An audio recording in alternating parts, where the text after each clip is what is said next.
So, in progress. What's up, everybody? Welcome. Thanks for joining us today.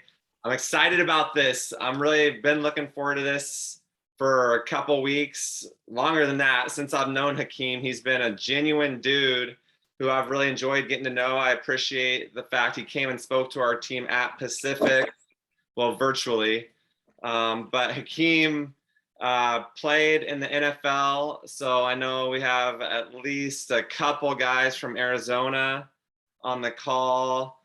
So looking forward to engaging with you guys that are live in person watching this.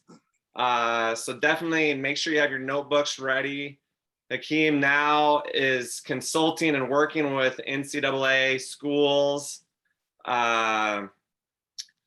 Monmouth alum, correct, Hakeem? Yes, sir. Monmouth University out of Jersey. The Jersey Monmouth, some of people, the bench mob there a few years ago, kind of as a basketball guy, that's kind of how Monmouth jumped on the scene as far as me being a walk-on that spent a lot of time on the end of the bench like that. I definitely had a lot of respect for those guys, but I'm my guy, the X Factor. Some of you guys know the X Factor. Hakeem knows the X Factor. I like more of a just genuine, like, and not choreographed. That's just my style, more like just amped and pumped for my guys, not like, okay, they did something good, now let's do what we planned. But I love the energy that they brought. So now Hakeem is knowledgeable on the name, image, and likeness that's come around and the ability to monetize your name, image, and likeness at the college level. And we've talked about how it's not just obviously the quarterback at Duke or at Clemson, the point guard at Duke, they're going to really benefit from that. But there's still ways that small college players can ultimately benefit from this. So hopefully you guys are taking notes, ready to learn. I know I'm here to learn. I got my notebook and pad ready.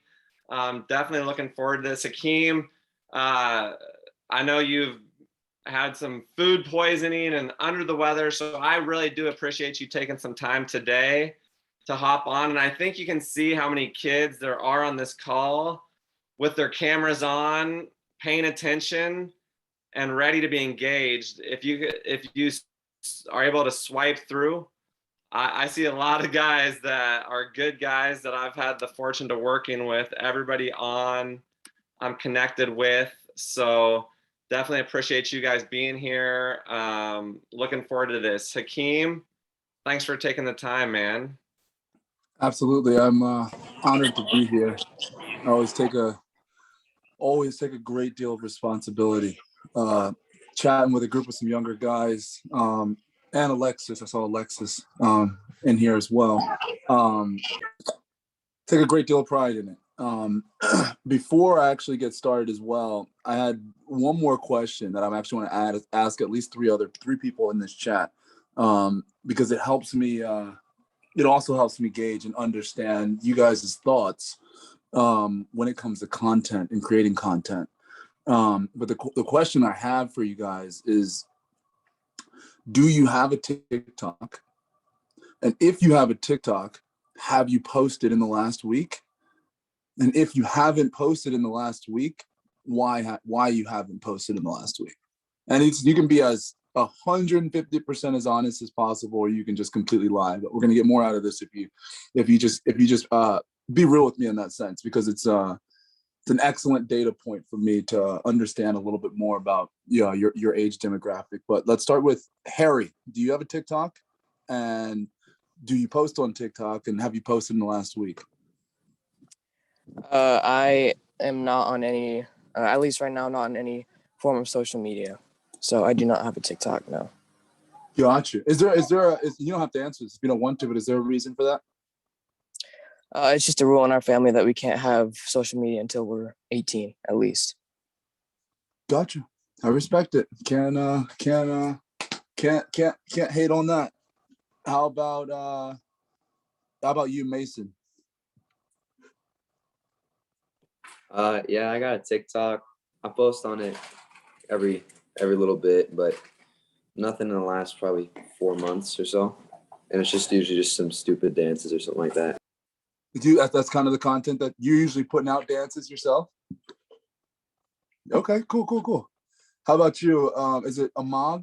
Amogh? It's a Moog. Amog. How about Yeah. yourself? Are you on TikTok? And what do you post? And have you I posted do lately? have a TikTok.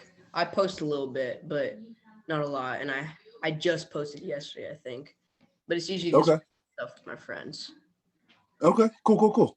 I'm gonna do 2 more. How about you, Jerome?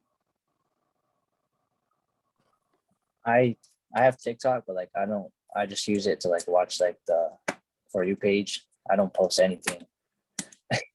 Gotcha. And is there a reason for that? I'm not really like I would say that I'm not like that popular, and I just just for enjoyment. I got you. That's fair. And lastly, how about you, Michael Boone? Yeah, I do have a TikTok. I don't really post it a lot. Like I got a couple of videos, but I don't like to post.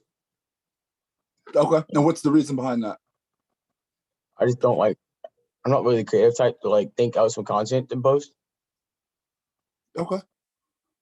That's cool. Well, it's great to hear all of those different wide array of answers from you guys. Rowan, do you have TikTok? Yeah.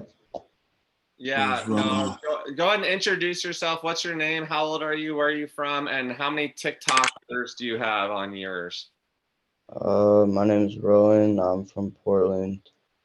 Yeah, my TikTok, I have 22,000 followers.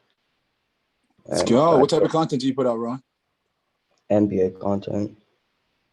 Okay, cool. It's kind of just breaking news, what's kind of happening, finals content, wild plays that happen and things like that. Yeah, And hot takes as well. yeah. Gotcha. And how old are you, Ron? I just turned 15. Cool.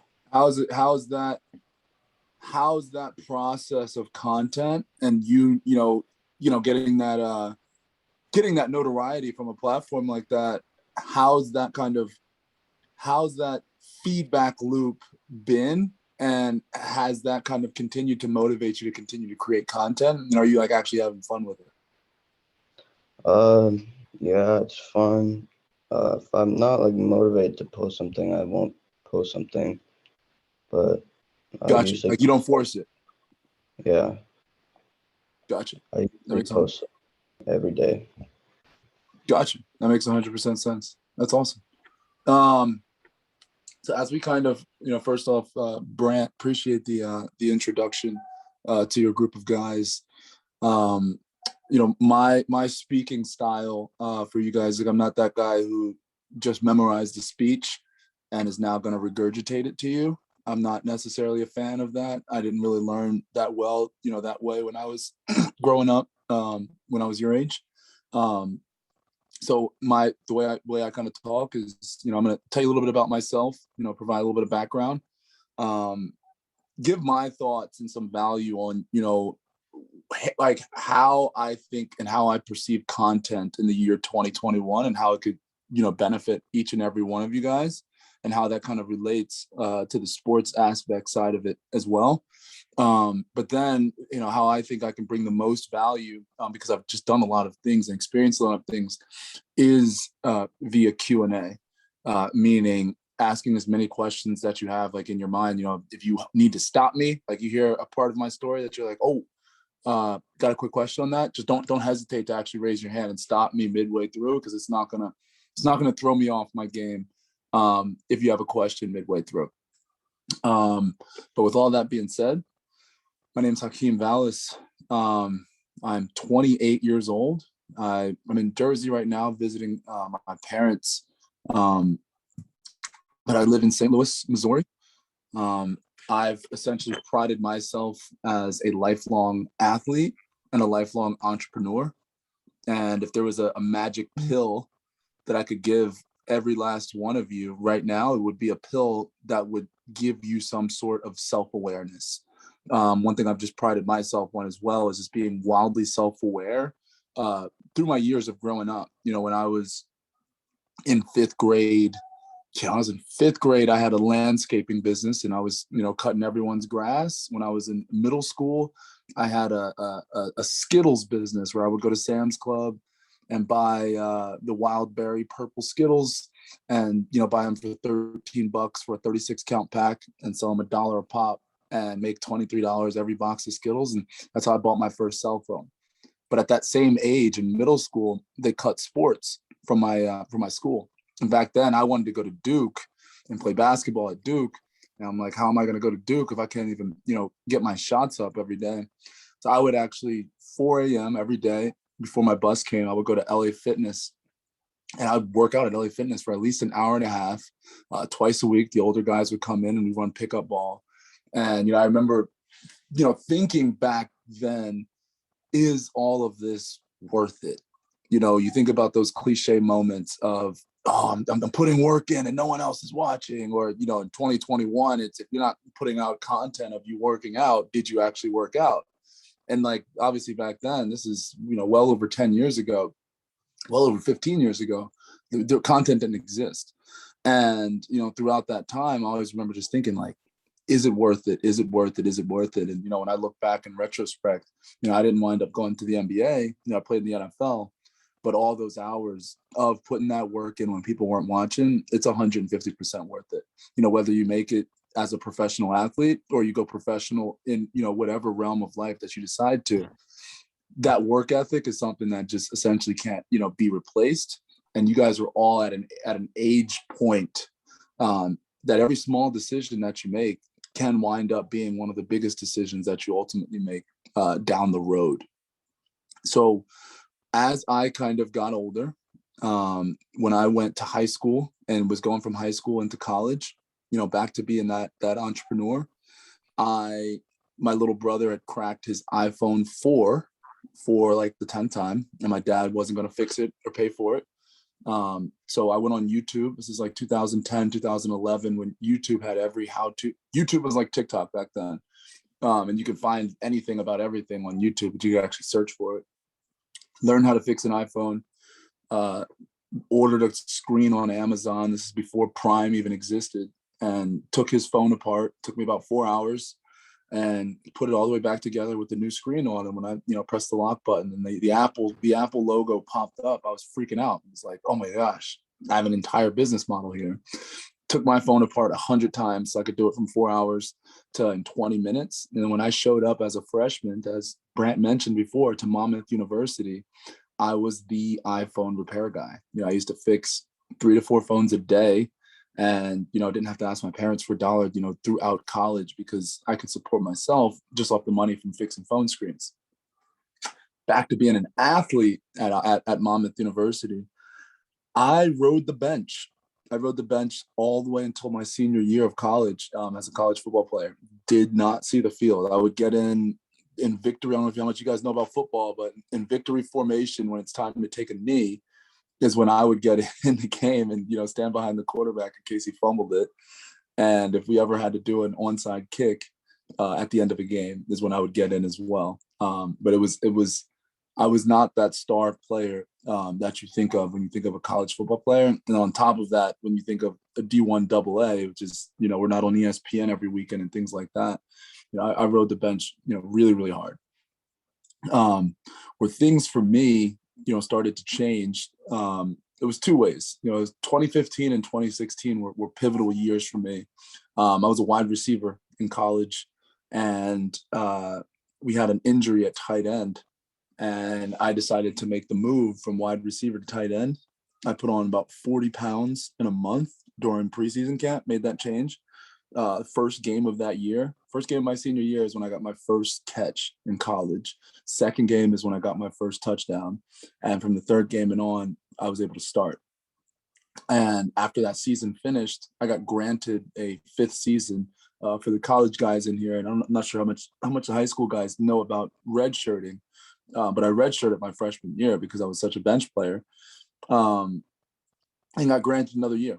And in between those 2 years, mentally, where things changed for me is I went on a missionary trip out to Haiti. My dad's side of the family is Haitian.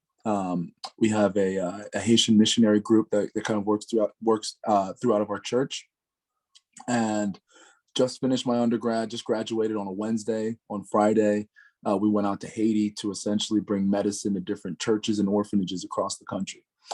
And to make a long story short, while we were out there, it's 2:30 in the morning. We're playing the card game called Spades, and you hear a loud pow.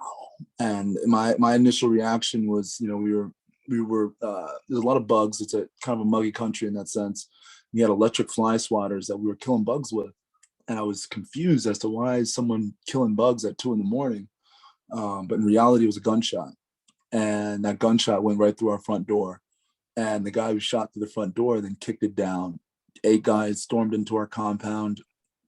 I got shot at point blank range, got hog-tied, so hands tied behind my back, feet tied at my ankles, hands tied to my feet, and then blindfolded. These guys went room to room, stole everything. It was essentially 45 minutes of hell. When it was all done, all said and done, I pissed myself and didn't even realize it, covered in my own urine, saw my life flash in front of my eyes, and became at peace with the fact that I was going to die. And I credit, everything that I can do on a day-to-day basis now, and how I frame my day-to-day life is due to that experience. It was bittersweet, but framing. And honestly, I like the challenge when I'm talking to a group like you guys, a group of young men. We've all experienced different highs and lows in our own individual lives. And for the most part, we like to suppress some of those experiences. And, one thing that really helped me was essentially framing that experience with gratitude. I could and should be dead right now. But the simple fact that I'm not, the simple fact that, yes, I had, food poisoning this morning, but now I feel okay and I'm not tied up and covered in my own piss. It gives me so much energy and fills me with so much gratitude, that just the simple fact that I'm alive. And I think we all have some of those challenges and experiences in our own lives, maybe not as extreme as being hogtied, but to some extent in that sense, that you overcame that, inflection point in your own life, that I like to say, utilize that to, frame your day-to-day struggles, when it's time to grind and you don't feel like doing it, when it's time to do your homework and you don't feel like doing it, when it's time to actually do work, whether it's, outside of your sport, but just, into whatever you're passionate about in that sense. When you frame it with gratitude, it completely changes your entire perspective. After, that final year at Monmouth, I got granted that redshirt senior year.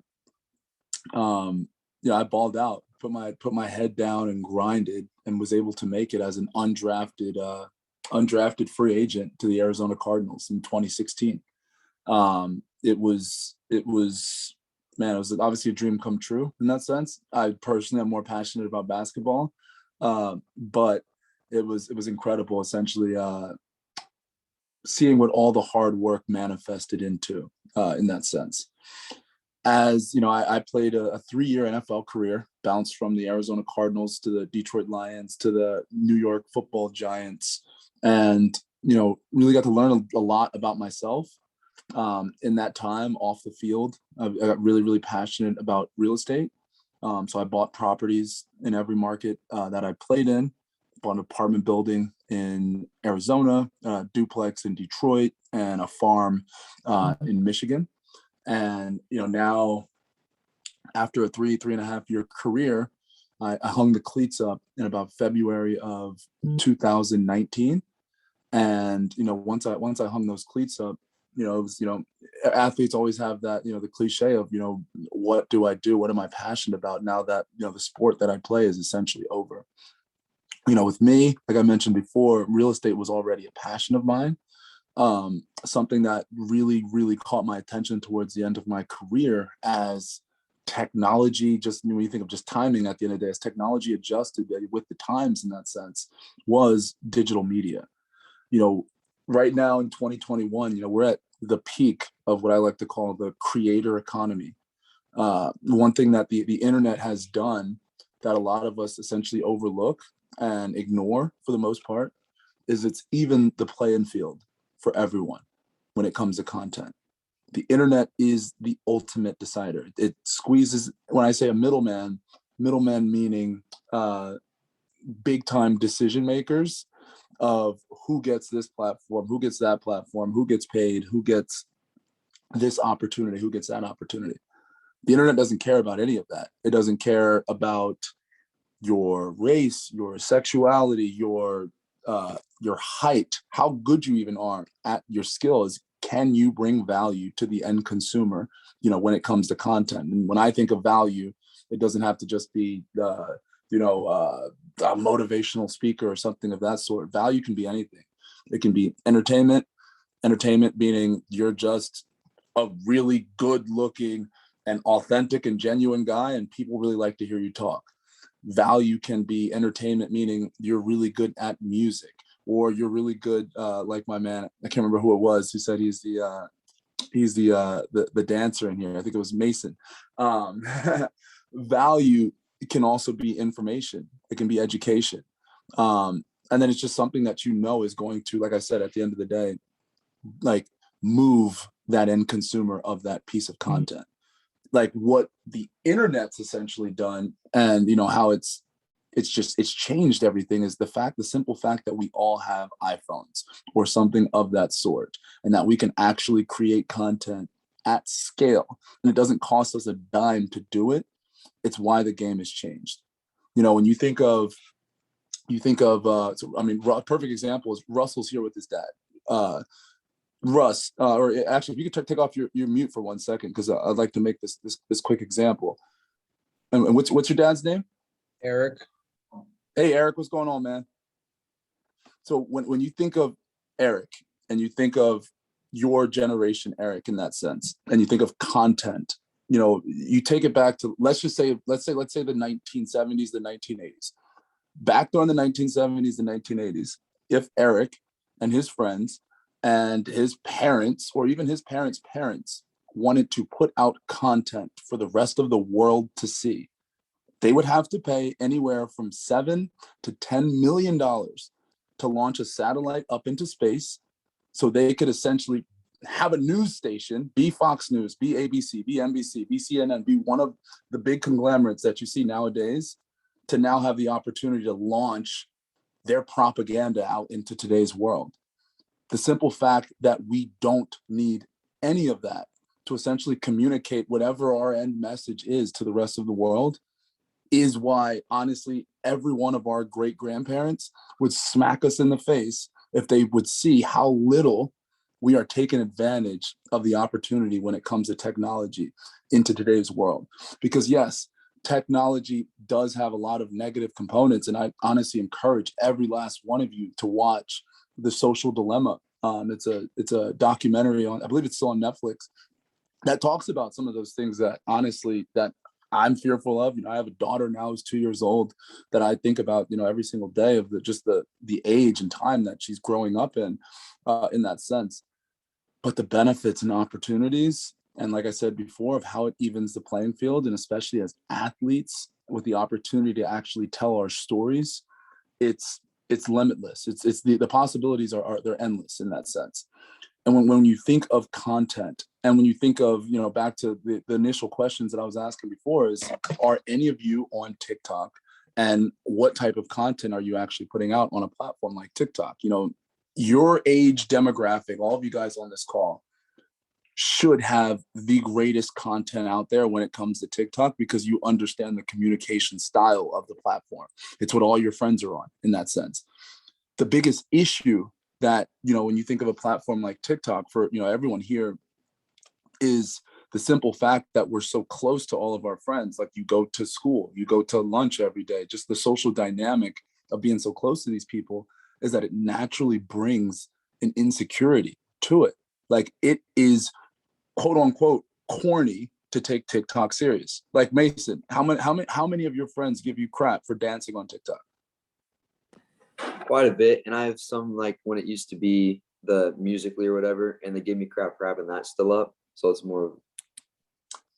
Same. You know, I would say history repeats itself in so many different ways, but it's real. That's essentially. I'm trying to look for the guy who has the 22,000 followers on TikTok. I'd love to hear about, you know, his journey and his growth journey on TikTok. But the simple fact that, you know, we get scrutinized for taking a platform like that serious is it's the easiest scapegoat for going, yeah, I'm just not going to post content. I'm just going to consume. The issue that's going to happen, and like, quote me on this, you know, today is July 25th, you know, 2021, 2 years from now, 3 years from now, the people who are having success outside of their sport, outside of whatever they do professionally, outside of, you know, the merit-based economy that we grew up on of go to school, go to college, graduate, you know, get a 9 to 5, you know, work for 40 years for 40 hours a week, retire on 40% of your income, and continue and move on. Like that is like, that works for people. And that's not me bashing that type of lifestyle. But in 2021, there's an opportunity to actually utilize content and storytelling to actually change, one, what you ultimately want to do in the future, but two, actually monetize what you're ultimately passionate about. And this isn't the monetization that you see on TikTok every day of, hey guys, you know, drink my tummy tea and you're going to get 30% off of whatever. Or, hey guys, you know, I'm trying to think of just some of the crazy, just asinine things that you see out there when people are essentially, you know, cashing out, you know, on their fame in that sense. But you have a genuine opportunity to adjust and change your future when it comes to actually putting out content. And like, if it was me, if I was in all of you guys' shoes right now, you know, I can't remember who answered it first when I was talking about content and TikTok. I think it was Michael Boone was saying that, I believe it was you, said that you don't feel creative in terms of creating content, you know, for a platform like TikTok. And I think that's one of the hardest hurdles to ultimately overcome. But one of my favorite mantras that I've ever heard out there on social media is document, don't create. When you think of creating content, it naturally locks you up of like, oh my gosh, what am I going to create today? You create a piece of content, now the next day, tomorrow, oh my gosh, what am I going to create today? Creating on a day-to-day basis, unless you have that natural DNA of, I'm an actual artist, or I'm an actual future executive producer to make movies or short films and things like that, it is severely hard to just create content on a day-to-day basis. And it's not sustainable. One of the most sustainable things out there is to simply live. So when I say document, don't create, document your day-to-day. Every single last one of you, if you're still taking basketball serious, you're working on a dream, you're working on a goal. You're out there grinding every single day. You're going to school every single day. You're my man's from Arizona who likes going on the outdoors, especially during the summertime. I'm sure you're out there, you know, hiking and seeing some wild things out there when you're out there, you know, hiking and things like that every single day. But what we ultimately don't do, for the most part, a majority of us, is we don't capture a lot of those moments. And that most of that comes out to what I said before of the natural insecurity that these social platforms bring to us because of your age gap. You know, someone like me, and I'm saying it because I'm severely empathetic, because I don't know, like I have over 270,000 followers on TikTok, but I don't know if I would be there on TikTok if I was your age, because I was insecure about things like that when I was your age. I didn't want to put out content, you know, when Facebook was hot in 2010, when MySpace was hot in 2007, as crazy as that sounds. I didn't want to put out content all day. I didn't want to, you know, what's the word? Talk about my day-to-day grind. You know, I'm going to LA Fitness at 4:30 in the morning or anything of that sort. I didn't think that was cool. I didn't think people would want to see that. And from a documentation standpoint, I just didn't think there was any value in that. But again, what I said before is the market's the ultimate decider. You have to put out content of revolving around your passions to see what the market ultimately likes at the end of the day. Because on the back end, in the next 2 to 3 years, back to what I said before, the creator economy is severely powerful.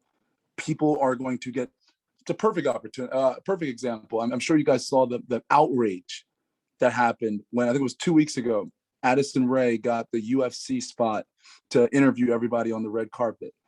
And everyone lost their crap. Like journalists were like, oh my gosh, I've worked my whole life. And this girl, didn't even study journalism. And now she's on the red carpet. Or TikTok girl, blah, blah, blah, blah, blah, blah, blah. You've seen all the headlines, and I'm sure you've seen the different TikTok videos that made fun of that moment. But that's an extreme case considering the level of fame like someone like her has. But it's a microcosm of the world that all of us are going to be living in. Yes, you could, what's the word? You could be one of the greatest fishermen in the world. Let's say I was the greatest fisherman in the world. I love fishing, is why I'm using this example. Let's say I was the greatest fisherman in the world. Never made a piece of content about it ever a day in my life. Let's say Russell just really got into trout fishing or whatever type of fish he really liked in that sense. And he was like, I'm going to document my journey of becoming a better fisherman. And over the next 18 months, I still went out and caught a whole bunch of fish. Russell slowly but surely became a great fisherman, but he put out content in that process.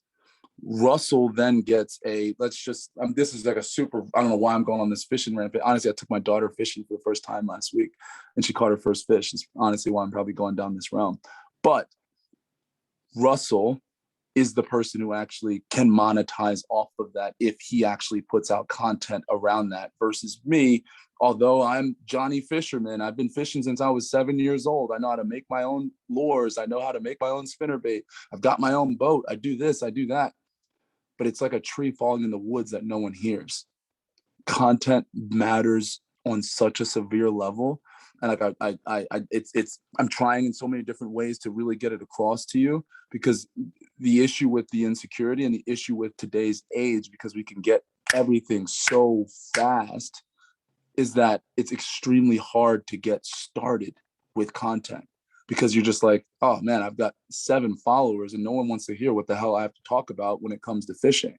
Or, oh, I've got 200 followers, but no one wants to see me, do my day-to-day basketball workout, or do my day-to-day, I like to sing opera, and doesn't want to see me actually go through my scale, or whatever that passion is in that sense. The last thing I'd like to mention, as someone who has kids, and I don't believe any of you guys in here on this chat besides Jacob, I'll get your question in 1 second. I don't believe anyone here in this chat has kids besides Eric here. My biggest unlock when it came to content, biggest unlock 2 years ago. And so I had my daughter the morning of a game. We were actually playing the New York Giants later that day. But the biggest unlock for me was legacy. Russell, here's a great example, because you've got your dad standing right beside you. If you could listen, let's say, to a podcast of actually a better example, Eric, your great grandpa. If you could listen to a podcast of your great grandpa, let's say he had a podcast where he talked about, I'm trying to think of something random, but let's say he had a podcast where he talked about, let's go back to fishing. He talked about fishing and all his fishing passions and adventures. He brought his buddies on in the fishing world. Whenever he went out fishing, he just record the audio of the conversations he was having out on the boat and things like that. Would you or would you not listen to every single one of those episodes and re-listen to them and re-listen to them again and re-listen to them again? You'd probably cry, you probably laugh, you probably share some of the episodes with your son, you'd share some with your wife, it would be one of the most incredible things that you could probably find if all of a sudden tomorrow you find a box of 100 episodes of your great grandpa. So when I think of legacy, your great grandpa didn't have an opportunity to put out content like that when he was in his 20s, 30s, 40s, 50s, 60s, because it just didn't exist. When we think of our forever distant bloodline, and I think of my daughter and her kids and their kids and their kids and their kids, because content didn't exist before me, I'm at the top. Like, obviously there's a massive, family tree, family pyramid, but when you think of content and who actually can leave a long lasting legacy, meaning my great, great, great, great grandkids will know everything about me. because they can see everything about me. And the content that I actually put out around my passions, like forget about the audience, forget about going viral, forget about making money for a second. Just solely think about legacy. We've never had this opportunity to put out content at scale, to leave footprints for our kids, for their kids, for their kids and their kids. And it's something that I genuinely think, like, once you guys all have kids here, I hope you guys remember this moment. But when you think about the content you can now put out in high school about just around what you're doing right now, whether it's back to documenting and not creating. Because when we create, a lot of the times we're pandering to that end audience of, I'm going to make this type of content because everyone else is doing it and everyone likes this type of stuff, versus, no, I'm 17 years old and I really like opera music, and I'm going to put out a whole entire content series on opera music because it's what I love. And because 50 years from now, my 17-year-old grandson is going to learn something from that. And I wanted to go on that tangent, one, just because Eric, you're here. And I think that honestly, even for yourself, it's for everyone. I'm trying to get my dad into content right now. And he's, it's a hard balancing act to obviously ultimately play. But it severely matters in just one man's opinion in that sense. I saw Jacob just added to the chat that he has a question. Jacob, what was your question? Yeah, you answered most of my question with what you just said, but I was gonna play sort of devil's advocate with how you said that there's like value to having content, but like for my goal of like being the best basketball player I can possibly be, how is content gonna help me with that? In one man's opinion, it depends. So when it comes to you being the best, how old are you, Jacob? 14. Do you have a passion of ultimately playing college basketball somewhere? Absolutely, yeah.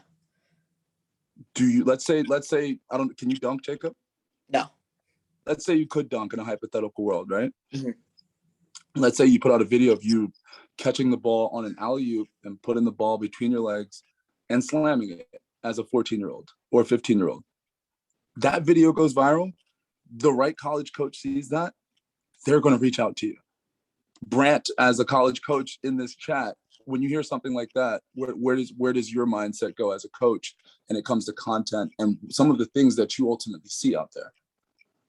I think it goes a long way showing how much you've developed. So if you start out and you're not very good and you're documenting that, but then you end up being really good in a couple years, like especially as a 14-year-old, I don't expect a 14-year-old to be able to catch a lob through the legs and dunk. They're not going to be able to throw it down like Ty Best yet, but they will be able to show progress. And like you said, just documenting that stuff for the future, I think is important. But I definitely, if there is a 14-year-old out there that has the grades, that's for me as a college coach, one of the most important things as a Division III coach. But yeah, definitely sounds good if they can do that, because I can only do the 360. I can't do the between the legs. And just to add on that, and it's back to, and regardless, at the end of all of this, content's not for everybody either. This isn't like do or die content or nothing else. But in 2021, it helps. Meaning, let's say if you won the spelling bee, Jake, and you put out content on the spelling bee, but then it came out that you also play basketball, that's going to help your chances to go to college.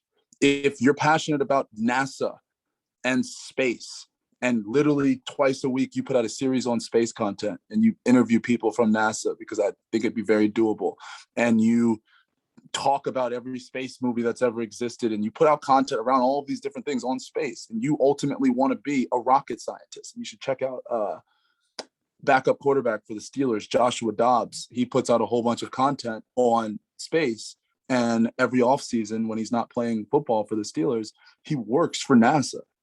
But it's back to attention. Attention at the end of the day is the greatest asset out there that exists. And if you do like NASA and you do like space, space could be the reason that you capture the attention of a college coach. And it sounds crazy when you think about it like that, because when we think of it, we always think it's 1 + 1 = 2 in the merit-based economy. I play basketball, I score 40 points a game, I got 1,000 points in high school, therefore I should get a scholarship. When it's just not like that anymore. because just the way that we all consume content nowadays, there's so many different ways to get on someone else's radar at the end of the day. But Jake, I appreciate you playing devil's advocate. You can, even if you have pushback on that, I'd love to hear it.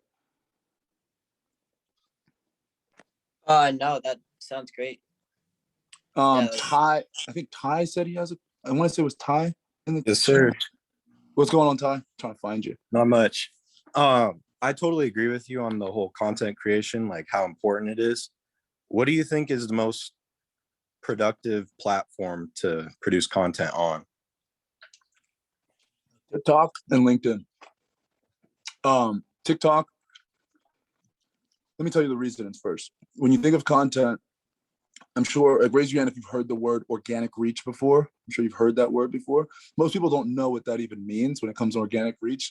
Essentially, all organic reach is when I post a piece of content, how many people see it? Meaning, if I have 300 followers, but 1 million people watch that video. Like you see that on TikTok, right, Ty? But when you think of Instagram, are you on Instagram as well, Ty? Yeah. If you have 1,000 followers on Instagram, is there any way under the sun for 1 million people to like that picture that you put out? There's no way. No. That's because Instagram's organic reach is dead. When you think of organic reach from a simple standpoint, all it is supply and demand of content. How many people are supplying and posting content on this platform on a day-to-day basis versus how many people are actually consuming that same content on a day-to-day basis? Instagram, Ty, how old are you? 16. So you're probably too young to, do you remember when on Instagram's interface used to be in chronological order? So if you posted a video and then I posted a video and then Coach Brandt posted a video and someone followed all three of us and we posted them 2 minutes after each other, on their timeline, they would see your video, then they would see my video, then they would see Coach Brandt's video. Do you remember, are you old enough to remember when it was like? Social media at that time. Okay, so that's what it used to be like. And then overnight, it just changed. So now on Instagram, you can see something from 10 minutes ago, yesterday, and 2 hours ago, back to back to back. It's stagnated because it's off of what type of content do you, Ty, consume, and now let's put that content directly in front of you because we know that you're going to consume it. Yeah. TikTok is the exact opposite of that. There's a ridiculous amount of people. Let's just use the 29 people that are in this chat. For the most part, most of us are on TikTok consuming content every day. But for the most part, I don't know how many people in this chat, except the one guy who said they put out a video yesterday, but they're not putting out videos every day. And that's a microcosm for the rest of the TikTok ecosphere, because in a 2021 world where content and media is so amplified, our insecurities have heightened, meaning we consume content all day, but we don't put out anything. And TikTok, because it's geared to more of a younger base, again, people who are in atmospheres, college, high school, middle school, where you're so close to people, meaning like people can touch you at lunch, people can touch you in class, people can see what you're doing on a day-to-day basis, people can infiltrate your brain of, you're a effing loser, I can't believe you're putting out content on TikTok. And that will actually get to you when you're in that age range. So because of that, we all consume content all day, but we don't produce it.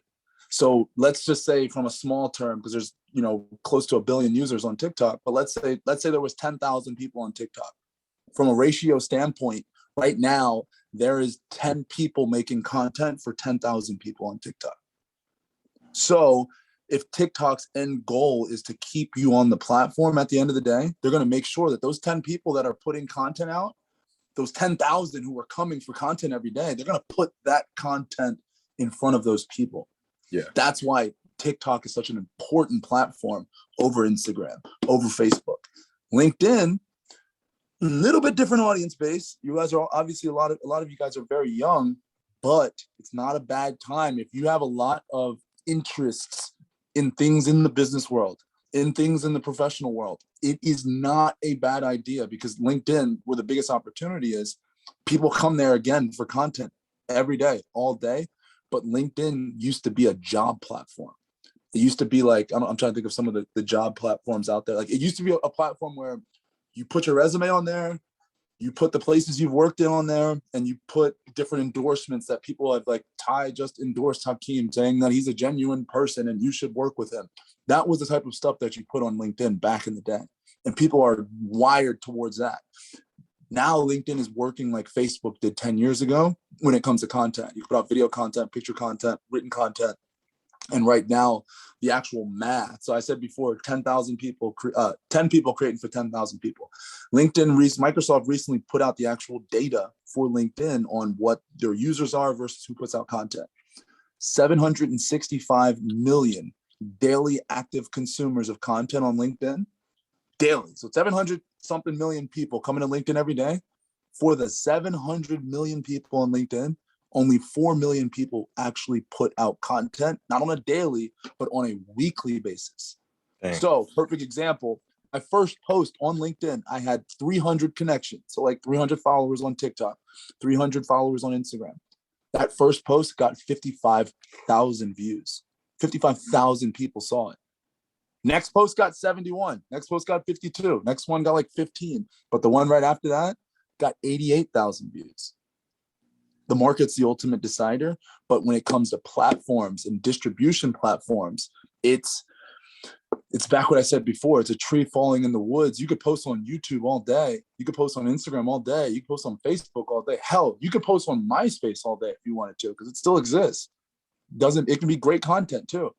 It doesn't mean people are going to actually consume it, watch it, and listen to it. The market's the ultimate decider. The market has decided that regardless of what your views on it, regardless of what your friends think about it, regardless of what the people at the lunch table think about it, TikTok matters. And that's why it's everyone in here, whatever you're passionate about. If you're passionate about cutting grass and like being a landscaper and you want to be one of the best landscapers, I would watch 10 hours of content solely on some of the dopest landscapers on TikTok and watch it like you're watching game film. Understand, because you spend 10 hours watching dumb shit anyway on TikTok. So you utilize it to actually going to take you to the next level from a professional standpoint to consume, understand the nuances of why does this work, and then utilize that in what you want to talk about when it comes to cutting grass, when it comes to cutting hair, when it comes to I want to be a magician. Watch every magician on TikTok and see what's working. Now put out content. Don't steal what the tricks that they're doing. Use your own tricks, but understand how to create on those platforms. So for you, man, TikTok, LinkedIn, start flirting with it. Like severely start flirting with it. If you really like real estate, start literally just following different people about real estate and asking questions in the comments of like, just ask questions, learn. If you want to like back to document your journey. My name's Ty, I'm 16 years old. And when I'm 24, I want to buy my first property. And then now it's your everyday journey of getting to the next 8 years and not having short-term focus, but having that long-term focus, but now documenting your process. It's a sustainable content strategy because again, the most sustainable strategy is living every single day and not pandering to now let's say you decide to put out content, not pandering to the camera when the camera is actually on while you're documenting those day-to-day, like that day-to-day process. Thank you. I appreciate it. No doubt.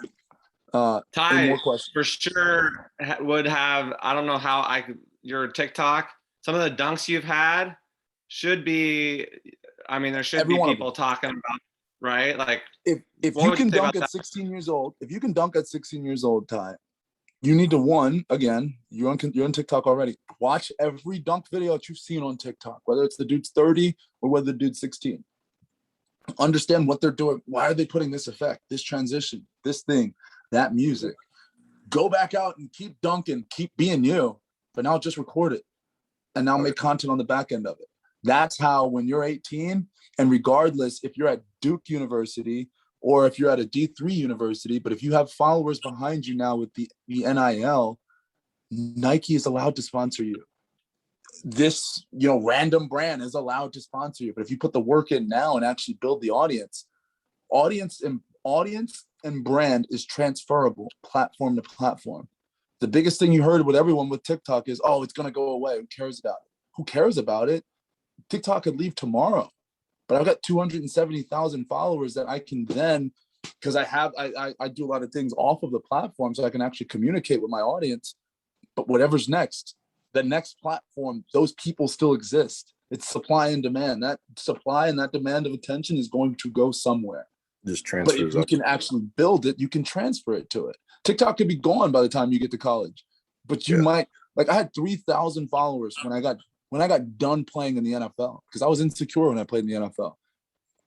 I now have 10,000. Instagram is a hard platform to grow on. I have over 10,000 Yeah. followers on Instagram now, solely because TikTok followers transfer over to Instagram. And it's real. It's about getting started. Yeah. Well, thank you guys. I appreciate it. Answer No, all no my doubt. No doubt.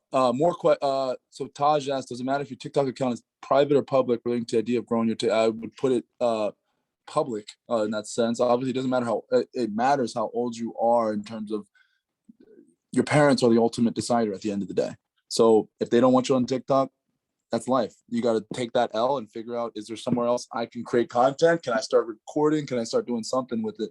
But if your page is private, it's back to the tree falling in the woods and no one's actually hearing it, if that makes sense.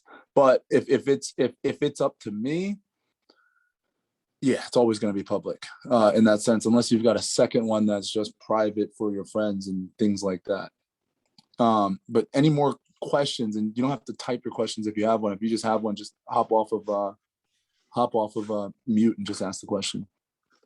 I think it'd be interesting to hear from Rowan and Lex. Lex is my assistant coach, and she is going to be a junior at Linfield University, which is a Division III university in our conference that I coach against. Lex, do you tell us about do you have TikTok? I don't have TikTok just because I feel like I'd be on it a lot. I feel like it would be a distraction, and college athletics, there's already so much to focus on with school and training, but I've definitely been tempted to, and after hearing this, I mean, it's definitely more appealing to me. So that's where I'm at personally. Especially as a college athlete, Lex, it's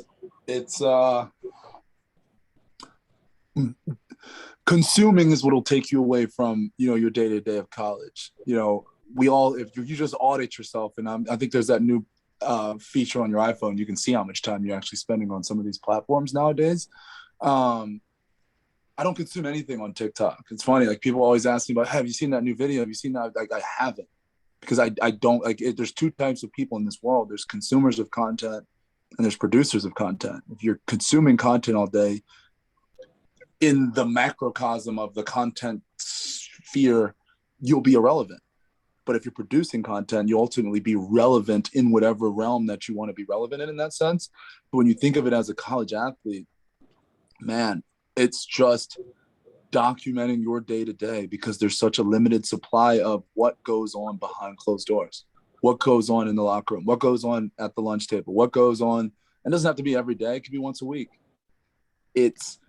You have the opportunity. A lot of athletes hate media. They hate, I don't want to do this interview, I don't want to do this press conference after the game. Like, you get the control back. The power goes back to the athlete. You can have your own press conference if you want to, when you have the right size audience, because you've built that audience of people that want to listen to you and answering their questions versus some, I wouldn't say BS media questions, but questions that you don't want to answer, honestly, at the end of the day. It's now with the NIL, because it's just back to even like when I was a bench player in college, if I was creating content about, like, I didn't mention this, but when I was in college, my ex-girlfriend's dad was a house flipper. He really sparked my passion about real estate. And I flipped 10 houses while I was in college. And I would wake up at 6 a.m. I would go up to North Jersey. I would knock down walls, put down floors. I'd put in offers on properties. I did everything. And then I'd come back and I'd be back for practice. I'm covered in paint still and stuff like that. But I didn't put out content around it because it didn't really exist. Besides, honestly, Vine existed back then. And back to my initial point of platforms come back around all the time. Where do you think Jake and Logan Paul got famous from? They're annoying as hell. But the market is that kind of blew them up. Vine, 150% Vine is what did that, but their brand is transferable. at the end of the day, regardless. Platform to King Batch got big on Vine. Well, you guys are too young to even remember that, but I used to watch his skits, when he was a youngin'. But it's that brand is transferable, and I kind of went off on a tangent there, Lex. But as a college athlete, having that own power of you, like human beings inherently, we're all special. We may not think that. We may think, oh, I'm at Monmouth University, a small FCS D1 AA school. We only have 3,000 people can fit in our audience and in our bleachers. And, oh, I've been a bench player for 3 years, 4 years, or whatever that looks like.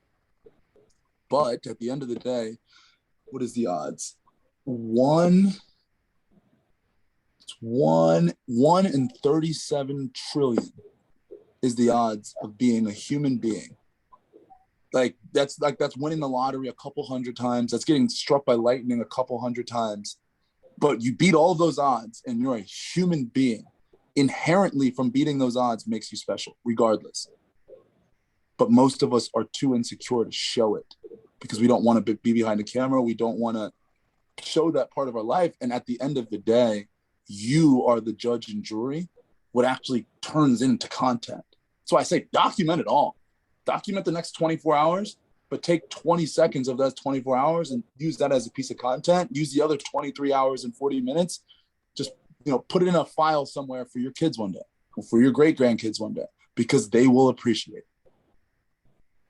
I know that was a lot, Lex, but I think it's as an athlete, it's such an opportunity that your star player is going to drop the ball on. And if you're not the star player, you can win a lot of different realms because of that. Yeah, that sounds, now that you say that, there's a lot of different opportunities that I think of. The videos that reach me aren't there's just team moments that, are fun to have in your phone, or there's one that's trending right now. It's rate your teammates sneeze dance, and those are the things that I find the most fun to watch personally. So that's definitely something that I could get into, I think. 100%. Just flip that mindset of all right, I consumed. I know it works. Now I'm going to start actually producing. And you flip that energy and put it into that. It's as a college athlete, you're a junior in college, right?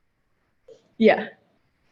Every college athlete, regardless of how good you are, because of the even playing field, has minimally an opportunity, if they took content serious, to make minimally an extra $500 to $1,000 a month.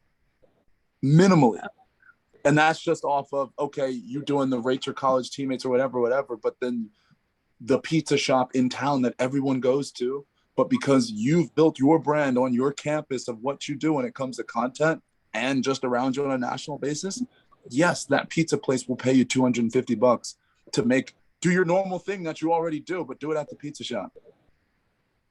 Yes, there's that bagel shop in town, they have it in their budget, but you have to prove it in your numbers of, oh, I actually make content. Oh, I reach this amount of people all the time. And, oh, you can pay me instead of putting that stupid billboard up, on that site, because when I'm in my car, I'm looking at my phone, not at the billboards. But food for thought, Lex. Yeah, that makes sense. Thanks for the wisdom. No doubt. More questions from anyone out there? Content, it could be just, hey, I'm passionate about this. How should I make content around that? Or forever hold your peace. I was gonna ask kind of it had something to do with that topic about content in college athletics. There's a lot of it's getting really popular now, especially on TikTok and on YouTube as well. And there's to me, I kind of started to think oh, there's so many people that can do it, and what makes what makes them, because it's they're basically doing something that a lot of people are doing. A lot of people are recording that and then posting it. What makes that stand out compared to others, and how do you separate yourself from the other people out there doing that, because that's kind of getting really competitive now, and it's something that I'm interested in maybe trying to do once I'm in school at Pacific. Start putting out content of you as an athlete. Yeah, like In a that lot of people sense? do, like, I mean, people like not like the dancing stuff, but like, I mean, like a lot of people want to see like you said, like what happens behind closed doors, and like maybe like for instance, like a day in the life or just things like that. Like a lot of people It's tend to see that. it's an abundant world, is how I Yeah. see it. The content that you're seeing out there of other people doing it is only fueling the insecurities that you have around putting out content as an athlete. That's why I say I don't know any other sports creators. I know a couple because I have a podcast around interviewing people who are crushing on TikTok, but I spend 0.0% of my time because I put out a lot of content breaking down football content, my own content, and kind of day to day of going on in the NFL and stuff like that. I don't know who else is out there in that because I wouldn't say I don't care because I respect the craft. I respect the nuances. I put my time in to figure out what actually worked and found my top 10 to 15 creators who are crushing it. I love their style in that sense. But after understanding what I wanted to do, I don't spend any time in that realm consuming what they do, because you don't have to conform to every new trend that comes out, but what you have to do is live every day. So it's back to just documenting your day to day, and you'll find snippets within there that, okay, I'm gonna put this out as a piece of content. I'm gonna put this out as a piece of content. I don't care if this piece of content gets 400 views when my videos average 10,000 views of a video, because you learn something from every single video that you put out on a platform like TikTok, whether it does well or whether it doesn't. And when you think of a platform like TikTok, 80% of the people that consume every piece of your content on TikTok is coming from the For You page. Meaning, if you have the internal capabilities, the mental bandwidth to put out 2, 3, 5, 7 pieces of content a day on a platform like TikTok, you should, because it's real estate. It's digital real estate. How much digital real estate can I buy that's free to infiltrate X amount of people on the content that I want them to consume? Because every day that you don't do that, those creators that you're stressing about, they're buying that real estate. Because think about that. If I got 100,000 people that just watched my video, 80,000 of them didn't know me before they consumed it. 20,000 of them knew me. They're my followers. But 80,000, I just won over a new 80,000 people. Tomorrow I do it again, I won over another 80,000 people. Back to the first thing I said, I answered your question. It's an abundant world. Them winning is not going to take away from an ounce of you winning. And when do you start up at Pacific? I go down August 26th. You got a whole month to create before you even get there. You know what I'm saying? You don't have to wait until this special day of I showed up on campus and here I am. It's me versus like tomorrow. Are you playing basketball there? Yeah. It's your day to day, bro. This is the life as a D3 college athlete. Boom, boom, boom, boom, boom, boom, boom. This is like leading up to my freshman year. And like, it's the ones who are going to win are the ones who can cover up both of their ears, just like this. And literally, it's the cliche of ignore the noise and stuff like that. Like, don't be delusional. If you put out 300 videos and each video gets 2 views and they're not doing, don't be delusional in that sense. But from the sense of, can you, the other 6, 7 freshmen that came in with you don't do TikTok, and I think it's weird that you do TikTok. Don't let that be the reason why you don't do TikTok. Yeah. Do you get what I'm saying? Yeah. Or you're the only person on you're with Coach Miner, like his team gets it, and I'll probably be talking to them again to continue to harp on it. So they get it. So when you're around another group of people that also want to create too, it's going to make you want to win even more in that sense. But don't let the fact that you're starting, because NIL is popping now, everyone wants to create content because everyone wants to get paid. At the end of the day, what I said at the beginning of this talk was the market is the ultimate decider. So Just putting out content is the first step. Like, but quantity of content is the only thing that you can control. Quality is subjective. Do you get what I'm saying? Like someone taped an apple to a canvas, a banana to a canvas and sold it for I don't know how many pieces of millions of dollars as a piece of art, but the market decided that it was worth that much. When it comes to a platform like TikTok, the only thing you can control is how much content you post. You can't control that. My videos that I put the most amount of effort, the most amount of post-production work and effects and all that type of stuff do the worst every time. It's like the simple video of me answering a question, putting no words and sometimes no music to it, then it gets 1.5 million views. I can't let that stop me from creating the stuff that I want to create, and or I have to listen to the audience and knowing that they like when I answer questions about something simple or something about football or something about this or something about that. But once you get to that level, and then when you get to the level of not consuming any other sports creators, it'll help you feel on autopilot and you're just putting out content. You're just putting out content. It's a process. Did that answer your question, bro? Yeah, absolutely. Appreciate that. No doubt. Thank you. Any more questions? I've got time. I have a question. My name is Hudson. What's up, Hudson? How important would you say that patience is in all of this? Like just everything you've covered. Patience is everything, but it's a blend of macro patience, micro speed. So in the macro, in 10 years, in 20 years, in 50 years, you got to be patient. You want to be a doctor? It's going to take some time.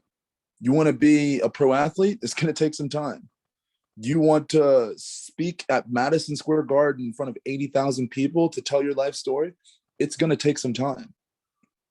But in the micro of you wanting to speak at Madison Square Garden in front of 80,000 people, you better bust your ass and better have some type of speed towards getting there. I always say match the audacity of your dreams with your work ethic, because most people don't. People talk a whole big game. I'm about to, I'm about to, but they're not doing shit in the day-to-day. Back when I was in middle school, I said I was going to the NBA. I didn't make it to the NBA, I made it to the NFL, but I put the work in. 4 a.m. every day, I was at the gym. And I was patient. It's back to what I said, I don't know if you were here at the beginning of the talk, Hudson, but I remember it like it was yesterday. The internal conversations that we have in our head every single day are the most important. And we ignore, but we listen, we ignore, but we don't reflect enough. In the sense that I would have so many moments of, is this worth it? It's super cliche that I'm here right now at 4 a.m. and I'm working out and there's no one else here. And all the other guys that were on my team, now that sports got cut from our school budget, aren't playing basketball anymore. But is this worth it? I'm 13 years old. I'm 12 years old. It's patience, man. But it's also, it's the reason why you have to, when it comes to content, you have to do it around something you're passionate about. Because if you're not passionate about it, it's not sustainable. You're not going to be patient if you're doing it because if you're dancing on TikTok because everyone else is dancing on TikTok, not because you genuinely like dancing. Because what'll happen is you'll have one dance that crushes, gets a couple million views. Now you're like, shit, I don't even like dancing. I like fishing, but dancing content's working. Let me put out some more dance content. Let me put out some more dance content. And you're not putting out fishing content and enjoying the process. Instead, you're just putting out dance content because it feeds that small serotonin boost when you get those likes and those views on it. But if you're doing fishing because you like fishing, now you can document your journey of fishing because you would have been fishing anyway. Do you get what I'm saying? And now you're creating content around what you're passionate about versus content feeling like a job.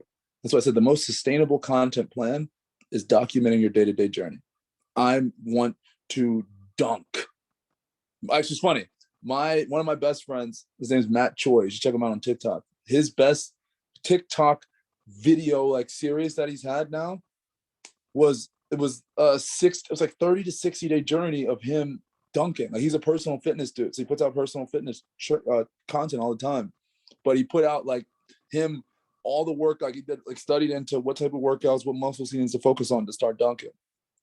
And his day-to-day content strategy was him working out those muscles. And at the end of the day, him going back to the same park and missing a dunk because he was documenting that journey of wanting to dunk because he's passionate. It's more of a macro passion, but he's passionate about personal fitness and just honestly personal fitness challenges within the personal fitness world.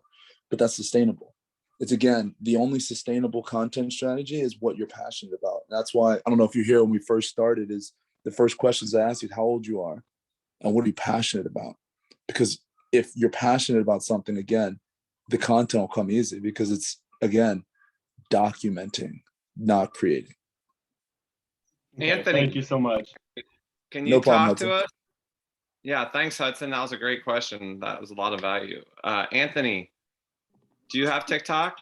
Or both? I guess we got two Anthony's. Either I want to hear from both of you guys real quick, but let's have Anthony Pittman go.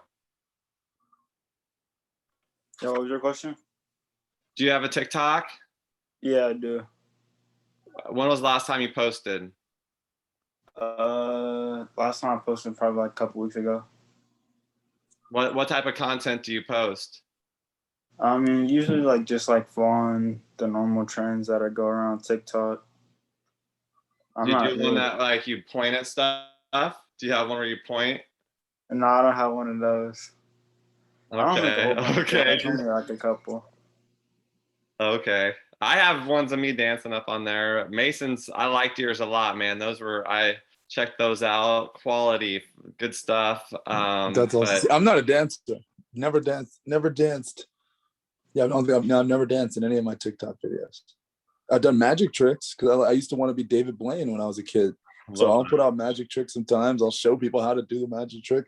Has nothing to do with what I'm doing on a professional level, but it's what I'm passionate about is magic.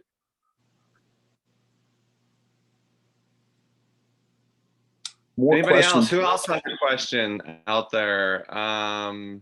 Is there anybody that wants to ask a question? I have a question. It's not necessarily like content related, but you mentioned how you wanted to be in the NBA when you were in middle school. Mhm. When did your passion kind of change from basketball to football, and like how did you know? It never did. I don't know if you remember, Nick, one of the first 3 minutes of this speech, I said if there was a magic pill I could give all of you guys, it would be self-awareness. When I was in high school, my junior year of high school, I was quitting football so I could focus on basketball because I would always come into basketball season in football shape. I'm sure you know those guys who can't breathe, those first 2-3 weeks of the season because they've been playing football all summer and not AAU basketball. I was going to quit, and my basketball coach back then was like, football teaches you things on the court that I can't teach you right now. And the way your style is on the court, I need you to keep playing football. Do it for at least one more year. And if you don't like it, then senior year, we'll focus on getting you into college via basketball. And junior year, being self-aware, I was 100 times better at football than I was basketball. I was getting 100, schools calling about football versus basketball being one in that sense. So for me, it was, I realized it was a hard pill to swallow in that standpoint, but being self-aware, I was like, I'm going to go regardless of college. For me, it was, if I was going to college, I was going for free.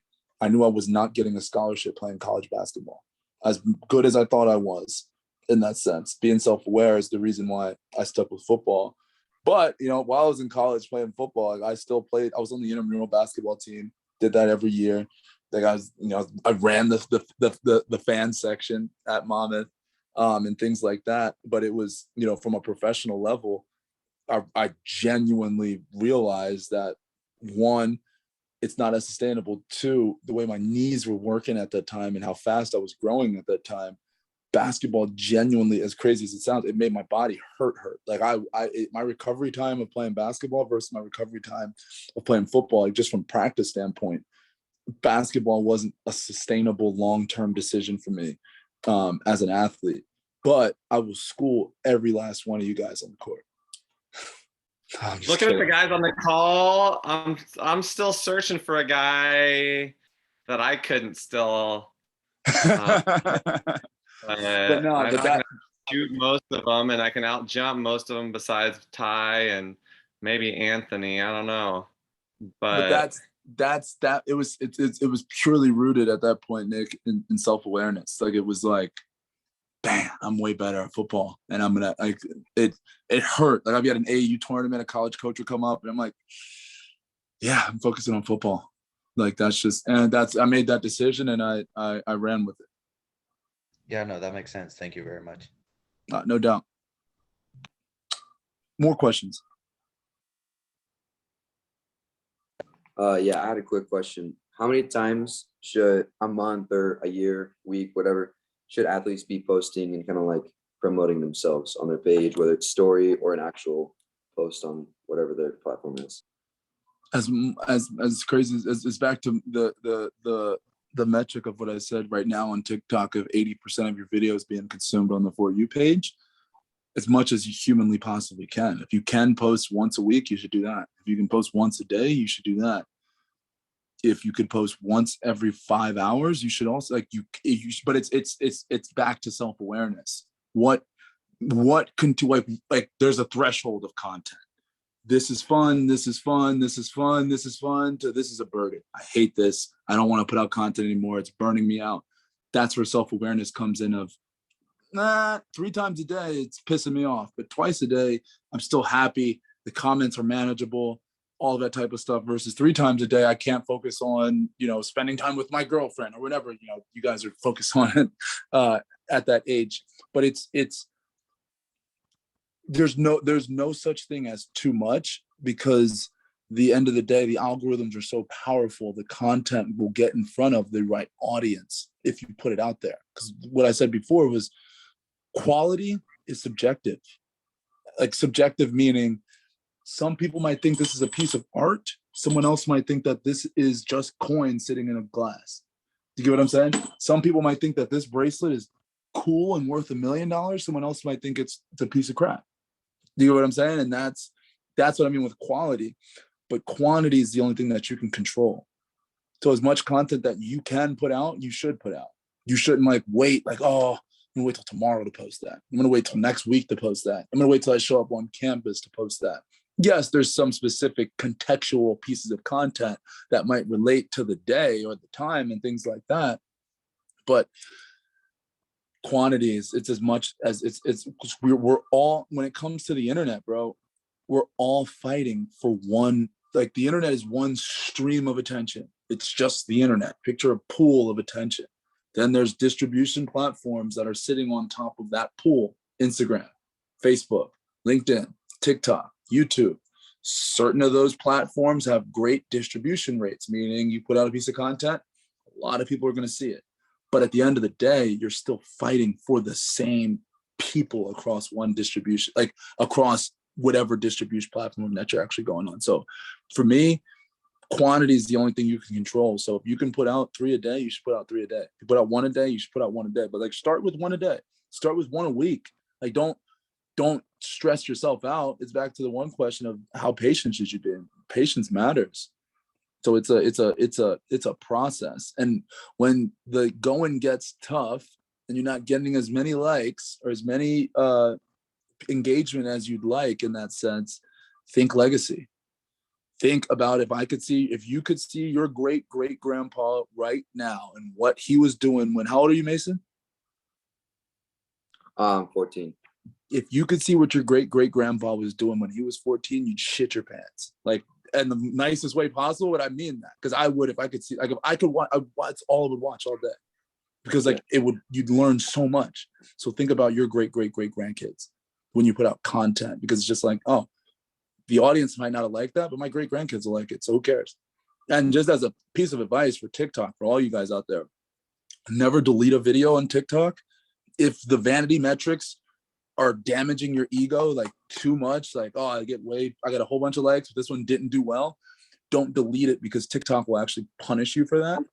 Put it on private. Put that specific video on private, because they won't, if you delete videos, your future videos won't do well for a short period of time because TikTok does not like when their users delete their own videos. That's just, I do like a monthly call with TikTok, and I learned that on one of the previous calls that we just had. Knowledge, wisdom, information. Love it. Thank you. That's good stuff. You guys, I'm hoping you guys are taking notes and getting some good stuff out of this. Any more questions though? Yeah, I got one. So as I mentioned earlier, I'm not going to be able to have any sort of social media until I'm 18 and not a phone till I'm 16. But what's a good way that I can prepare to put out good content when I do get to that age? And how old are you right now? I'm 14 right now. Okay, cool.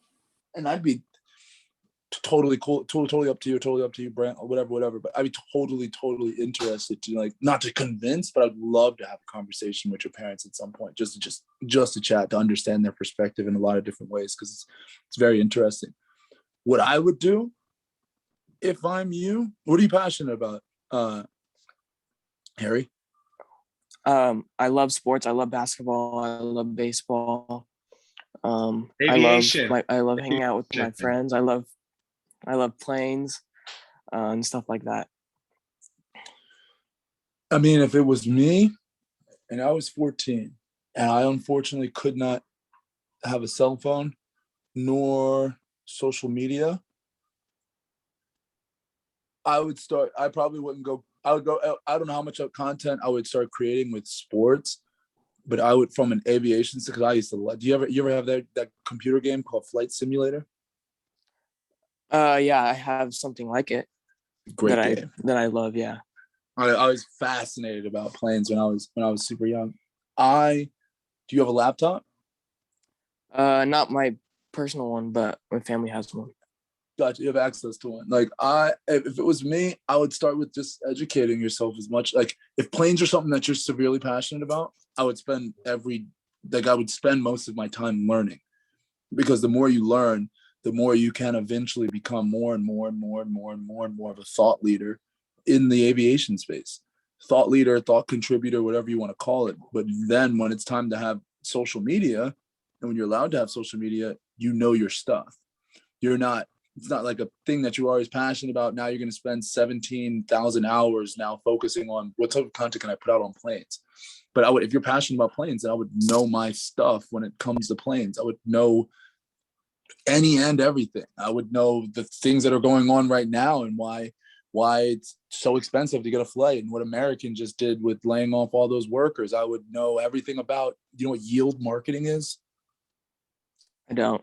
So it's essentially for anyone out there, whenever you're booking a flight, always delete your cookies and then relook at those different flights, because yield marketing is they put cookies on every page, and it's really hard to explain cookies and pixels. But put it this way, if I go to southwest.com, search a flight to Miami, Florida right now, and then I come back and like look at what prices are cool. When I come back later and look for flights again, those prices are going to be more expensive. Yield marketing that's the airline industry thrives off it. So if you then go and delete your cookies off of your computer and do it again, you won't have, essentially, like, your price will be at its most minimal base point. And or if you just call the airline, like, it'll actually go back to the cheap. Like, it literally just happened 2 weeks ago. 3 weeks ago, I was trying to book a flight on this app called Hopper. Didn't work. It was super expensive. Then went to actual American site, but it was there like 20 minutes before. Price had jumped up even more. Went back to Hopper. Flight wasn't even available unless I did first class. Actually called the airline saying, hey, I want to book just 2 regular tickets.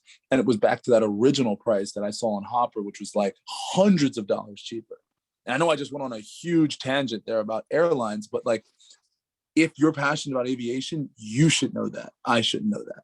Do you get what I'm saying? Because then when it's time for you to put out content, that's the value you can bring to everybody, whether it's just the fascinating structure of all these different planes, a Boeing versus an Embraer versus this versus that, then, about marketing, then about just why Spirit is so uncomfortable. They put so many more seats than a normal airline in that sense, because they're just stuffing people on I would just educate myself, because it's back to patience. and what the one gentleman said earlier about how patient you have to be. You have an interesting situation. I would just educate yourself, and I would literally start. Like, I would literally type, like, write out on top, like on a piece of paper, like after this. Just look for like 10. I would find 10 things that you like to talk about when it comes to aviation. Like just like 10 words, like structure, flight routes, air traffic control, yield marketing, this, that, whatever that is. And then I would go down rabbit holes on each and every one of those. Then while I'm doing that whole process over the next 4 years, if you have any type of camera, I would record as much of your process as possible, just recording it and talking to the camera if you feel like it. Today is July 26th. This is what I learned today about airplanes. Today's August 1st. This is today what I learned about airplanes. Today is this day. And like, I would build up a queue of a ridiculous amount of content, and all the stuff that you know can eventually be converted into content. And then when it's time to actually be on these platforms, you actually know what you're talking about. You're not an imposter. Sweet, thank you. No doubt, Harry. Any other questions, guys? Good stuff, Harry. Thanks for joining in. I have a possible scenario to give you. Let's hear it. So you were saying earlier how you should try to find your passion and only post about your passion, because if you're not doing that, then you're not going to succeed. Like, I wouldn't say only. I wouldn't say only. Okay. But you keep going. I just wanted to So say you strictly like posting your own self with basketball or football, and you get injured. What do you do then? Because then you can't post what you're passionate about, and you just have that taken away from you. So if you got injured, let's say you just got surgery on your labrum on your shoulder, what would you be doing for the next 4 months? Sitting in my room. But what else would you be doing? On my phone. No, you'd be rehabbing. Yeah, that's true. That's what you would post about, the comeback. I feel like scenarios like that are what give birth to creativity. So like case scenarios like that, it helps you figure out other like hobbies you have and stuff that you're passionate about. Gives you That's more real opportunity. And I would talk about that. It's what I said before, those internal conversations that you're just naturally having in your head. Shit, I'm hurt. Like, what's next? Do you know what I'm saying? Like, and like those, you're not saying it out loud. You're not talking to your friends about it. You're not talking to your parents about it. You're not talking to anybody about it. You're just thinking like, damn, can I draw today? Nope, I suck at drawing. Can I do this today? No, I'm not good at that either. Maybe I'm just gonna watch TV today. And like, that's a piece, like, as wild as that sounds, that's a piece of content. Like, so my name's Hudson. I play basketball, and I actually just tore my ACL. No, I'm not gonna say. I did whatever. I scratched my leg, and it hurts really bad, and I'm gonna be out for 4 months. Now this is my journey of figuring out what the hell do I like. Today I made ice cream. I put it in the microwave and melted a little bit. It was fire. Then I watched a little bit of TV, watched a couple of TikToks, took a dump, took another dump because that ice cream really got to me, and that was it. Tomorrow, let's see what we like. That's a piece of content. Okay. You get what I'm saying? Like it's documented. And then it's like tomorrow, the next day, it was like, actually, I realized that piece of drawing wasn't a piece of shit. I actually threw it on eBay and somebody bought it for $12. Can you believe that? Let's see what happens tomorrow. I got rehab in the morning. I got this and I got that. Next day, rehab sucked. My knee is killing me. I don't think I'm going to do anything except take a nap, maybe watch a little bit of like Pulp Fiction or not Pulp Fiction. I'm still dating myself. But do you kind of get what I'm saying? Like that's the conversation you're having in your head. You're just not putting it out there. Because again, how old are you, Hudson? I'm 17. Like your future great grandkids will get injured playing sports one day, and that will help them if that happened. Do you get what I'm saying? Yeah, they'll be able to see it and reflect on it. Well, thank you. I appreciate it. No doubt. Sometimes you need those just those slight perspective tweaks because it's all in there. It's just about doing it. Yeah. Any other questions?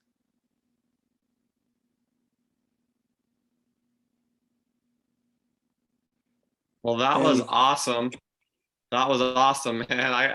I really appreciate all your time. I mean, we've been on for quite a while. I appreciate everybody that's still tuned in. That means you guys got a lot out of this too, if you're still watching. I know some people were texting me they had to hop off, and that's totally cool too. They're probably maybe even rewatching this. because they want to see everything that they missed when they did have to step away. But one last chance. Any other questions? Eric, do you have any questions? I'm interested to hear, Eric, are you interested now in getting a TikTok? No. Still no. No, Okay. No, but from someone who does not watch TikTok unless it comes across a funny Instagram video, we'll let Russell and his brother try it. They're going on vacation. So I guess Hakeem, this is also the first person. Hold on, I'm losing you for a second, Russell. I don't know if You're you cutting out. You're cutting out, Eric. So does he need anything special? Just his phone and maybe a tripod so he can do first person and like put his phone on a tripod and video himself?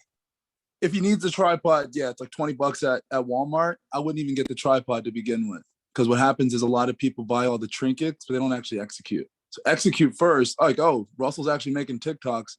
Let me grab him a tripod. Versus like, I'm gonna get you a tripod. I'm gonna get you an iPhone, a fancier iPhone. I'm gonna get you a fancy camera. I'm gonna get, you see it all the time. I'm sure you see it all the time. But no, all you need is your phone and just you at the end of the day. Tripod would help if you're serious about content, but all you need is your phone. Thinking like a $10 on Amazon. Or is this mostly, Oh, yeah. is this like first person videos that people do? Yes, and it's always yes and. It's yes and. So meaning, if you're playing basketball, maybe you do just set your tripod up while you're doing your free throw, while you're just working on your free throws today. But you just got your tripod set up. You don't pander to the camera. You would have already been working on your free throws because you should be working on your free throws in that sense. But the tripod is what holds the camera up. If you wanted to make a video about Russ, I can't remember if we talked about what you were passionate about. I think you said your family. I said like working out and being active. Gotcha.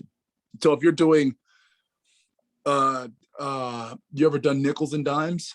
It's like it's a push-up, pull-up workout that all you guys should try out. Nickels and dimes is you do nickels, so 5 pull-ups and 10 push-ups, and try and do it at the top of every minute for 10 minutes straight. It's hard, but it's not that hard. If you can do 5 pull-ups in a clip, it's doable for a 10-minute workout. But I'm just giving you an idea. Like that's a video where I've done it before. I've literally had on the tripod. I'm literally set up in the doorway of my room, and I'm doing knocking out 10 pull-ups, 5 pull-ups, 10 push-ups. Wait until it's the top of the next minute. 5 pull-ups, 10 push-ups. Wait until the top of the next minute, and after 10 minutes, you do 100 push-ups and 50 pull-ups, which is amazing for 10 minutes because it's just, you can do that in between anything. But that's a piece of content if you had a tripod, or if you didn't have a tripod, just setting it up on the edge of your bed.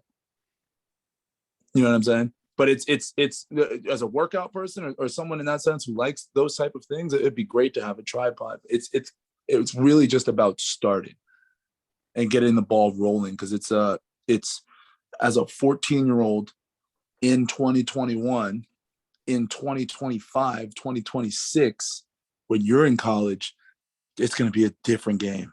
It's going, like, you think NIL is nuts right now. In 4 to 5 years, it's going to be pure insanity, because technology is going to continue to get better. I mean, just think about what your iPhone was like 5 years ago versus what it's like today. Content's going to evolve, but the creator economy is going to get more interesting in the sense that it's an even play. Like, it's more skewed to the greatest players that are in college sports right now.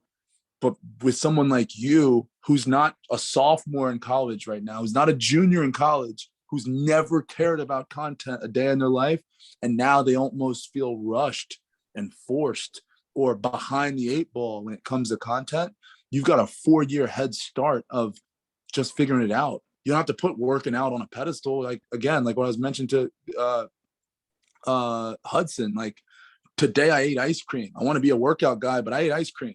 And I shouldn't have did that because my dumps today were terrible. But let's see how tomorrow plays out. Like, that's a piece of content. You get what I'm saying? But you're 14, like, you don't have to take anything too seriously, because what happens is so many of these people take content becomes their end all be all. That's why I always say make content around what you're passionate about, because when it becomes a job, it's not healthy. It's not sustainable. It's not something that you're going to want to do. It's going to feel like something you're forced to do. If that makes sense. I know it was a lot, but it's And I wouldn't, Eric, what industry are you in, if you don't mind me asking? Law enforcement. Oh, you're in law enforcement. That's all. So my dad was a New Jersey state trooper for 20 years. And honestly, when have you retired yet or no? I got 34 months. 34 months? Sounds like a prison sentence. Well, congrats. One thing I try and tell everyone who's in law enforcement or who's been as a firefighter or anything of that sort, you've got all the expertise in the world, because it's experience is the best teacher at the end of the day. But when you think of law enforcement, I always think about the stories that every single one of you guys have. The retired cop that creates a podcast and brings on other cops from all across the country, just that the same dinner conversations that you have 7 times a year, 12 times a year, when family's around and they're asking you about the exciting things that you've done and what you've seen and things like that. And everyone because I've experienced it. I've lived it my entire life with my dad. Having a platform, a show, something of that sort, where you're bringing other guys in as well to talk about this, to talk about even uncomfortable conversations that we're seeing in a 2021 world of, what's happening in just the general ecosphere of the world. That's incredible content, because there's a lot of people who are talking about those topics have never been a cop a day in their life. Experience is the best teacher at the end of the day. So just food for thought if I never talk to you again, Harry. Well, I'll think about it. You mentioned earlier that everyone is special because they're here. I guarantee everybody that's listening, all you kids, there's things that you're doing that no one else has done, and they're going to find that fascinating. 100%. And that's where we don't know that until we do that. And that's what I'm telling you guys. Like, I didn't put out a piece of content until 2019. And I regret everything before that of not actually documenting the process before that, because of just the benefits that I've seen in 2 years of doing it. I can't imagine when I was 14, that if I had an iPhone X, or if I had these platforms that exist. It's scary to even think about, and I try not to spend as much time as I do thinking about it. But man, if you guys could grasp the opportunity that you guys all have, and how special each and every one of you guys are, considering what you do, it's all for yours for taking in that sense. And use your competitive edge that you already have as an athlete and put it into content. That's what I always do. But yeah, I don't want to, again, if you guys have more questions, comments, concerns, drop them. I still got a little bit of time. If not, it's been absolutely awesome. This is one of my favorite things to do is chat with younger groups like you guys. I have a question. What's going on? I know you said you didn't start making content until like 2019, but like even when you were still in college or like high school, how did you find your way to like balance things going on? Because I know you said you're doing a lot of different things in college, so I just want to know how like you found your balance and what was right for you. By not judging myself, for the most part.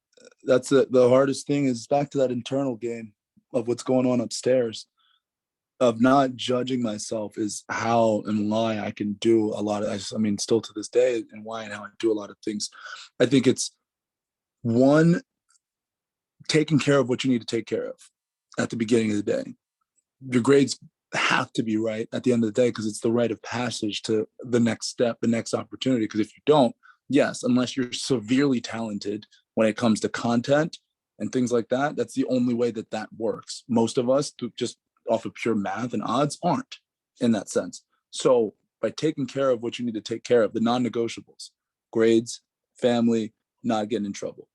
By taking care of that, after that, it's just a place of not judging yourself. When we're young, that's all we do all day is judge ourselves of what Alexis, she said it when she was talking about why she hasn't created content up to this point. She said it's because of all the other things that I need to, focus on and take care of in college. And I haven't really, but it's like, if you don't judge yourself with anything, in a sense of like, you have to be accountable. There's a fine line between not judging yourself and being accountable, in terms of, I just got arrested, but I'm not going to judge myself. Who cares? No, you have to be accountable because you just got arrested at the end of the day. But not judging yourself in the sense of as someone who does business and does a lot of things in the business world, like, real estate deal doesn't go well, or don't make money from this deal, or lose money from this deal, if I'm still above water, I can still breathe. And it's also framed with my gratitude of almost dying, as I know what that feels like, not being dead. Everything still feels okay. If I'm not tied up and covering my own piss, everything's okay for me. But that's kind of where my limit of judging just the situation kind of lies. But being young, it's tasting everything. We judge ourselves in the sense of like, if I'm not just doing basketball and basketball and basketball and basketball and basketball and basketball and basketball, then I'm not going to be okay. If I'm not, you know what I'm saying?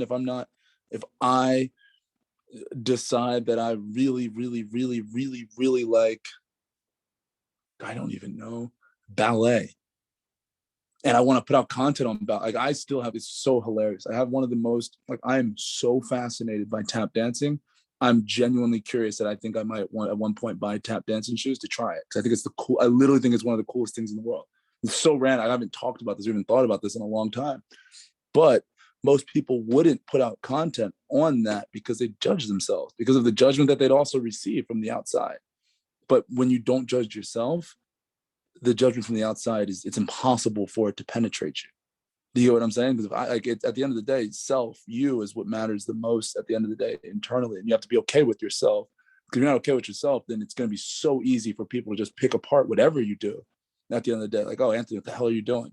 Oh, Anthony, why are you even talking about that? Oh, Anthony, aren't you supposed to do this? Oh, Anthony, this. Oh, Anthony, that. But if Anthony is straight with Anthony, then you're going to be good. Do you get what I'm saying? Versus you're looking for that external validation of every single thing that you do versus doing what your body's telling you to do, doing with what your passion is telling you to, not doing with what the masses are doing in a sense. But then once you do those things, not judging yourself, if tomorrow you decide that you want to start a podcast based around killer whales, but 7 weeks into that podcast, you decide, I hate killer whales, but I don't want to talk about it anymore. But if I stop talking about it, what are people going to think if I stop talking about it? Or blah, blah, blah, blah, or blah, blah, blah, blah. That's where judging yourself slows you down.